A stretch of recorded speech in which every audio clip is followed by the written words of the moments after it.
নমস্কার সবাইকে, আমার রান্নার চ্যানেলে তোমাদের সকলকে জানাই স্বাগত। আজকের রেসিপি ভালো লাগলে চ্যানেলটা প্লিজ সাবস্ক্রাইব করে দিও, পাশে থাকা বেল আইকনটা প্রেস করে দিও, যাতে আমি যখন ভিডিও দেব খুব সহজেই তোমাদের কাছে ভিডিওটা পৌঁছে যায়। তোমাদের করা একটা লাইক আর সাবস্ক্রাইব আমাকে পরবর্তী ভিডিও তৈরি করতে অনেকটা মোটিভেট করে। আজকে তোমাদের দেখাবো একদম ক্রিস্পি গরম গরম বেগুনি, যা দেখলেই খেতে ইচ্ছে করবে।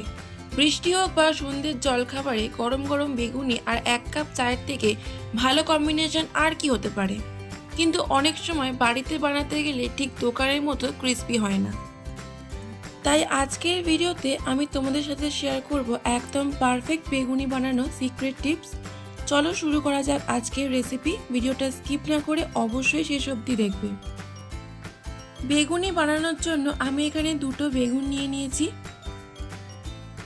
বেগুনের জন্য কিভাবে বেগুনটা কাটতে হবে সেটাই দেখাবো। প্রথমে বেগুনের পেছনের আর সামনের অংশটা সেটাকে বাদ দিয়ে দিতে হবে। এবার বেগুনটা তোমরা চাইলে ছুরি বা স্লাইসার মেশিন দিয়েও কেটে নিতে পারো। আমি মিডিয়াম সাইজে করে বেগুনটা স্লাইস করে নিচ্ছি, যাতে বেগুনটা খুব পাতলা বা খুব মোটাও না হয়। সবকটা আমি এইভাবেই পাতলা পাতলা করে স্লাইস করে নেব। তোমরা যতটা পারবে পাতলা পাতলা করে স্লাইস করবে, তাহলে ক্রিস্পি খেতে হবে। এবার বেগুনগুলোকে আমি একটা জালির ওপর রেখে দেব।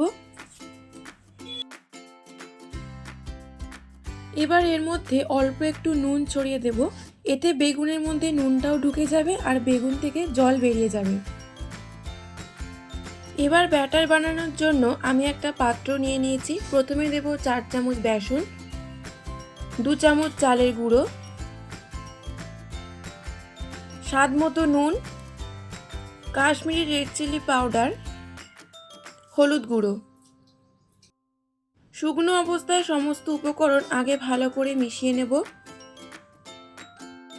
আমি এখানে কর্নফ্লাওয়ার বা বেকিং পাউডার ব্যবহার করলাম না, তোমরা চাইলে করতে পারো।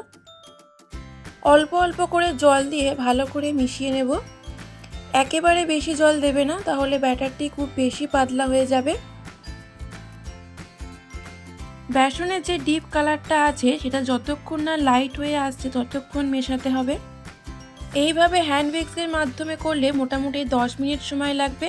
ইলেকট্রিক হ্যান্ড ব্লেন্ডারের সাহায্যে করলে 4 থেকে 5 মিনিটের মধ্যে হয়ে যাবে। সবার কাছে ইলেকট্রিক হ্যান্ড ব্লেন্ডার থাকে না, তাই হ্যান্ড উইক্সের মাধ্যমে করে দেখাচ্ছি আমি। ব্যাটারটি যাতে খুব বেশি পাতলা বা ঘন না হয়। ব্যাটারটি পারফেক্টভাবে রেডি করে নিতে হবে। ব্যাটারের টেক্সচারটা ঠিক এই রকম হবে। ব্যাটার আমার রেডি হয়ে গেছে। বেগুনি ভাজার জন্য কড়াইতে নিয়ে নেব পরিমাণ মতো সাদা তেল। বেগুনটা ব্যাটারের মধ্যে ঠিক এইভাবে ভালো করে ডুবিয়ে তেল গরম হয়ে গেলে তেলের মধ্যে দিয়ে দেব। একইভাবে আমি আর একটা দিয়ে দিচ্ছি। একদিক ভাজা হয়ে গেলে উল্টে অপর দিকটা ভালো করে ভেজে নেব। দুদিকেই খুব ভালোভাবে ভেজে নিতে হবে। যতক্ষণ না খুব ভালোভাবে ভাজা হচ্ছে ততক্ষণ পাল্টে পাল্টে দুদিকটাই ভালো করে ভেজে নেবে। খুব ভালো করে লাল লাল করে ভাজা হয়ে গেলে আমি তুলে নেব। একই প্রসেসে আমি বাকিগুলো ভেজে নেব। সবকটা বেগুনি ভাজা আমার কমপ্লিট। গরম গরম ভাত আর ডালের সাথে এই প্রসেসে বেগুনি করে তোমরাও বাড়িতে একবার ট্রাই করো। আশা করি রেসিপিটা তোমাদের ভালো লেগেছে। আমাকে কমেন্ট বক্সে লিখে জানিও তোমাদের কেমন লাগলো।